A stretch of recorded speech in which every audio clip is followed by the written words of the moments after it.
Hello everybody, how y'all doing? My name is Rafael and welcome to today's video. Today I have a very interesting high survivability, high damage build for you guys. As you can see, we're running with Striker, Memento, Chameleon, 1.5 million armor. To be more exact, 1,474,000 armor. So it's a little bit lower than 1.5 million, but still a great amount of armor. And I wanna say that I was wrong. Because in the first two Striker builds that I uploaded on my channel the last 2 weeks or so, after the Striker rework happened, I said that I find no reason to run Striker with blue cores instead of red. Simply because Striker being one of the best, if not the best, DPS build in the game right now, I felt like you were just wasting so much potential damage that it wasn't even worth it. However, I kept seeing all these people on Reddit, on Twitter, or on my YouTube comments saying that they're running this with blue cores and it's fantastic and blah blah blah. So I was like, okay, let's see what all those people are talking about, right? So as you can see, I have 4 blue cores over here. I have the Memento.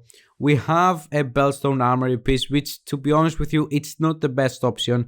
The best option for the second non-Striker piece in this build would be either a Fox Sprayer knee pads for the 8% extra damage to targets out of cover, or the Picaros holster because it will get us both 1 core attribute armor as well as 1 weapon damage core attribute. So overall, it will boost both our survivability but also our damage.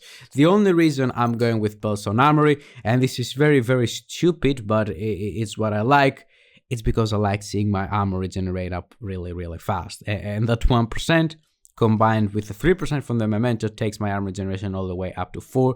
So that's pretty much the reason. If you want to be as effective as possible with this build, I would recommend you to go either with a Picaros holster or the Fox Sprayers. The sad part is that I have some Fox Sprayers with the blue core attribute on them already that I could use. Let me see. No, I don't actually. Never mind, those are explosive resistance. I wouldn't use this, but obviously I have a good Picaros holster that would fit this build, right? Critical hit damage, almost maxed out armor, and 15% weapon damage. Anyways, now that the Bellstone Armory piece is out of the way, let's talk about the build. Obviously, we're running with the Chameleon. Why? Because it will give us a lot of extra weapon damage, 90% extra weapon damage, as well as 50% critical hit damage and 20% critical hit chance. Because of that reason, as you see here, my critical hit chance is at 40% right now. So I don't waste any mods, any attributes and things like that. We will reach 60.5% critical hit chance. 60 is the max percentage that we can get. 60 is where the critical hit chance caps. So overall, we're wasting only 0.5% of critical hit chance, so that's not that big of a deal. And we're also going to reach 177% critical hit damage, which is a pretty decent number for a very tanky build as this one. As you watch from the gameplay, I can go in front of the door on control points. I can go wherever the enemies may spawn, and I'm just able to lock down the area with or without my Chameleon stacks. Doesn't really matter. I'm still able to kill enemies super fast. When we have the Chameleon stacks, the only thing that changes is that we're actually killing them much faster. But even if you just have your Strikers stacks up, you're still gonna melt people. Now, we will talk about the Memento decision here later on in the video, but first let's talk about the pieces. Striker mask, obviously 14% weapon damage, 12% critical hit damage, 12% critical hit damage. Striker chest piece, 15% weapon damage, 12% critical hit damage, and 12% critical hit damage. The reason I need the Striker chest piece is because we get 100 extra stacks. 100 extra stacks translates to 65% increased weapon damage, because as you can see here, for each stack we get 0.65% increased weapon damage. So at 100 stacks, that's going to be 65%. Moving on, the holster, we have 1 armor core attribute here, a 6% critical hit chance. The knee pads have another armor core attribute and a 10.6% critical hit damage. We can increase that a little bit, that's not too good, but doesn't really matter. The Bellstone Armory piece have another armor core attribute, weapon handling and critical hit damage. The reason I have weapon handling is because, as I saw you earlier, we will already reach max critical hit chance, so there's no reason on having critical hit chance on the gloves. So I thought that weapon handling would be the best option. And then the last piece, of course, is the Memento. Now, not using the Striker backpack, we're losing a couple of things. We're obviously losing some extra weapon damage. We're losing 0.35% of extra weapon damage per stack. That, at 200 stacks, translates to a 70% loss on our potential increased weapon damage bonus. Now, 70% sounds quite high, right? That, oh damn, we're losing a lot of damage. However, the Memento, first of all, because of the second buff at 30 stacks, will grant us an extra 30% weapon damage. So already that 70% loss goes all the way down to 40.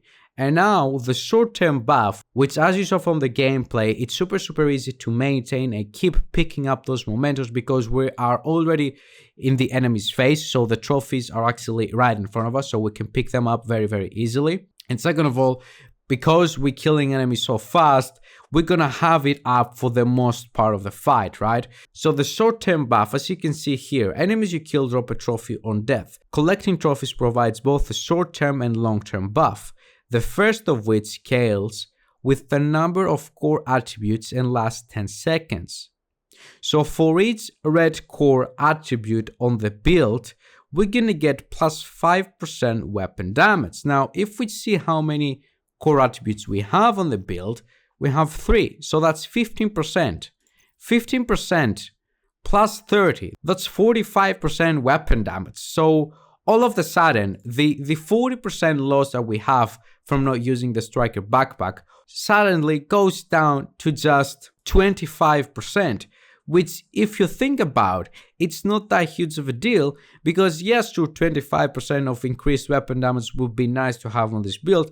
However, the Memento gives us a bunch of survivability with a 3% armor generation, but most importantly, each time we pick up a trophy, we're also gonna get 10% bonus ammo for each blue core. We have 4 blue cores, that's 40% bonus armor every couple of seconds, which pretty much guarantees that we're gonna be tanky as hell, but also it will save our asses quite a lot of time. So if your armor goes down, if you're getting shot, you see a trophy at 2-3 meters, you're out of cover, you just run to it, you get a bunch of armor, boom, you're not dead, you're still alive. So overall, the Memento, I think the insane amount both of survivability but also of damage that it offers is really worth the trade-off for, you know, losing a 25% extra weapon damage. So who really cares, right? I don't know if I made myself clear here. Apologies if what I said was a little bit confusing, but pretty much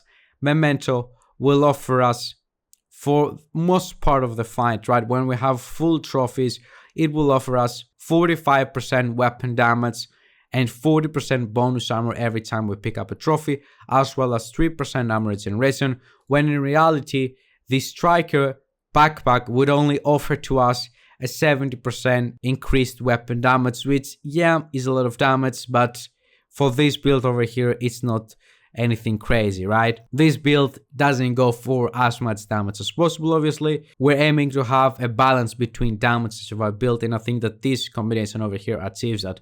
The only thing that I would recommend you to do otherwise, if you wanna have the best version of this build, obviously change the belts on armory for either the Picaro's holster or the Fox Sprayer knee pads, right? While I was playing, I have to say I had a lot of fun. I really enjoyed it. It became one of my favorite builds, and I understand now why so many people actually like this build and why so many people played with it in the first place, right? And they're not interested in going into a full red build. I get it, I understand it. Now the last thing I want to talk about is specialization. The reason I'm going with Firewall over here is the shield. The shield over here, as you can see, will give us damage bonus depending on how many enemies are inside the cone of our shield, if that makes any sense, that little orange thing that will appear to you when you open up the shield. We can only get the shield if we have the Firewall specialization. It's over here. And the second reason I like the specialization is because of the armor kit. Your armor kit recovers 200% of your armor and 200% health over 10 seconds. So we will not get our entire armor back instantly. We'll get it over the period of 10 seconds, but we will get it pretty much twice, if that makes any sense. Which means that I can pop my med kit, my armor kit, excuse me, and then I can go out of cover and I know that I have a big armor regeneration coming my way for the next 10 seconds, so I can play a little bit more aggressively compared to, let's say, if I went with Gunner, which I get my armor kit and I know that I get it instantly and that's it. However, you can always go with the gun specialization for the 10% armor on kill, which is super nice to use. Every third reload being 50% faster, as well as the increased rate of fire on your weapon every time you get a kill for 5 seconds, which suits very nice the playstyle of the Chameleon and the Striker. Overall, this has been one of the most fun builds I've played with in a very long time. The survivability, the aggressiveness of this build, it's super fun to play with, and it's super reliable, especially for solo players. I didn't try this build on group content, I have to be honest with you. I only tested this all by myself and I had a blast playing with it. I dealt no issues, you know, not being able to clear content or anything like that. Everything went very smooth and I enjoyed my time with it. Definitely recommend you to use this build, and I was very wrong saying that there was no point running the Striker with blue cores. So yeah, there, I said it. I was wrong. I was wrong. I apologize, guys. So yeah. Thank you very much for watching the video, guys. I hope that you enjoyed it. Let me know down below in the comment section your thoughts about it. Have a wonderful day, everybody. Bye bye.